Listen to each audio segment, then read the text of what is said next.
Hello नमस्कार श्री शिवाय नमस्तुभ्यम। तर मित्रांनो, तुम्ही पूज्य पंडित प्रदीपजी मिश्रा गुरुजींची शिव महापुराण कथा श्रवण करत असाल तर सध्या भुसावळमध्ये कथा सुरू आहे आणि तुम्हाला ही कथा पंडालमध्ये जाऊन शिव महापुराणाची कथा श्रवण करायची असेल तर स्थान आहे अकलूद शिवार सावदा फैजपूर रोड पाडळसे तापी नदी के किनारे तालुका यावल जिल्हा जळगाव। तर या ठिकाणी भुसावळमधील शिव महापुराण सध्या सुरू आहे आणि ही शिव महापुराणाची कथा 10 मार्च पासून 16 मार्च पर्यंत असेल। तर याआधी महाराष्ट्रामधील पुणे येथील शिरूर गावात शिव महापुराणाची कथा होती आणि त्या कथेला मी गेले होते। तर मित्रांनो, शिरूर मधील कथा पंडालमध्ये कथा श्रवण करून मला खूप आनंद मिळाला आणि महत्त्वाची गोष्ट म्हणजे शिरूर मधील कथेतील पहिल्याच दिवशी पहिलं पत्र गुरुजींनी माझं उचललं आणि मला खूप आनंद झाला होता।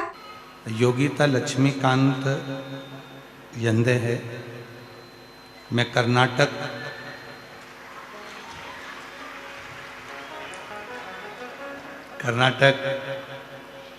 यादगिरी से आई हूँ।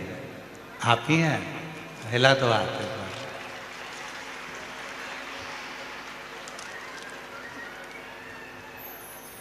आ जाओ आ जाओ आ जाओ आ जाओ। पहला पत्र है, उसकी खुशी देखिए। एक बार जोरदार ताली बजाकर इस बेटी के लिए साधुवाद। भवोत में है खजाना कुबेर का, रंगधार मुक्तिवार वो नकार तू, भोले ओंकार तू, आयो शरण तिहार शंभु कार बखान क्या करूं मैं राघों के ढेर का, शक्ति भगवत में खजाना कुबेर का।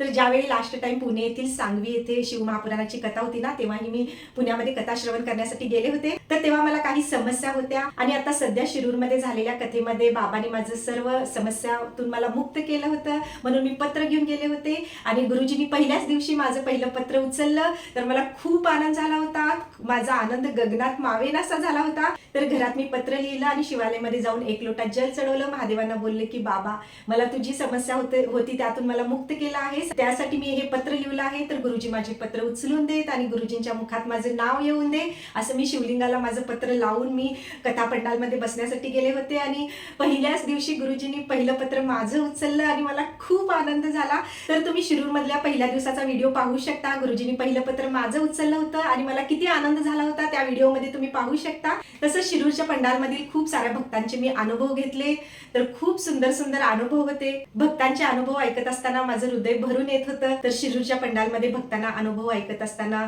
कुणाला खूप कर्ज झालं होतं, तर त्यांनी जेव्हापासून शिवलिंगावर जल चढवायला सुरू केलं, शिव महापुराणाची कथा श्रवण करण्यास सुरुवात केली आणि गुरुजींचे जे काही छोटे मोठे उपाय असतात ना ते करण्यास सुरुवात केली आणि त्यांचं कर्जातून पूर्ण मुक्त झाले। आणि एका भक्ताचं असं 40 लाखाचं लोन करायचं होतं, पण 20 लाखाचं लोन झालं होतं। 20 लाखाचं लोन व्हायला खूप समस्या येत होते, पण त्यांनी श्री शिवाय नमस्तुभ्यम या मंत्राचा जाप केला, शिवालयामध्ये साफसफाई करण्यास सुरुवात केली, गुरुजींचे जे छोटे मोठे उपाय असतात ते करण्यास सुरुवात केली आणि त्यांचं लोन झालं। आणि एक अनुभव असा ऐकला की एक ताई अशा विहिरीत पडल्या त्या पाय घसरून आणि आजूबाजूची मुलं पाहत होती, त्यांना वाटत होतं की काकू म्हणजे पोहत आहेत, खरं त्या बुडत होत्या। त्यांना असं वाटत होतं की ती मुलं बाजूला जाऊन त्या तिथे उभारलेल्या लोकांना बोलवावं आणि त्यांना वरती काढावं, पण ती त्या मुलांना मजा वाटत होती। पण तेव्हा त्यांनी पाण्यात श्री शिवाय नमस्तुभ्यम या मंत्राचा जाप केला आणि त्यांना वरती कोण काढलं त्यांनाच माहित नाही झालं। तर हा अनुभव ही माझ्यासाठी खूपच चमत्कारिक होता ऐकताना। आणि एका भक्ताला पॅरालाइजचा अटॅक आला होता, तर त्यांना म्हणजे असं हात थोडं पण हलवायला येत नव्हतं आणि पंडालमध्ये मी अनुभव घेत असताना त्यांनी पूर्ण हात असा वरती करून दाखवला आणि ते म्हणाले की बाबांनी मला खूप आराम केला आहे, त्यासाठी धन्यवाद करायला मी पंडालमध्ये आलो आहे। कथा पंडालमध्ये फक्त वयस्कर माणसं नाही तर मुलंही येतात, तर ज्यांना अभ्यासामध्ये जास्त म्हणजे ध्यान त्यांचं लागत नाही किंवा कितीही मेहनत केलं तरी त्यांना जेवढे मार्क मार्क पाहिजे तेवढे मार्क मिळत नाहीत. पण गुरुजींनी एक उपाय सांगितला आहे मुलांसाठी की जेव्हा परीक्षा असते तेव्हा आपण पूर्ण मेहनत करायची, पण परीक्षेच्या वेळी आपण एका बेलपत्रीला मध लावून ती बेलपत्री आपण शिवलिंगाला चढवून आपण परीक्षेला जायचं. तर हा उपाय पंडालमध्ये खूप मुलांनी करून पाहिला आणि त्यांचे मार्क्स चांगले आले आहेत. तर हेही ऐकून मला खूप छान वाटलं. तर पंडालमध्ये कोणी नोकरीसाठी आलं होतं, कुणाला मुलं नव्हती तर त्यांना मुलं झाली.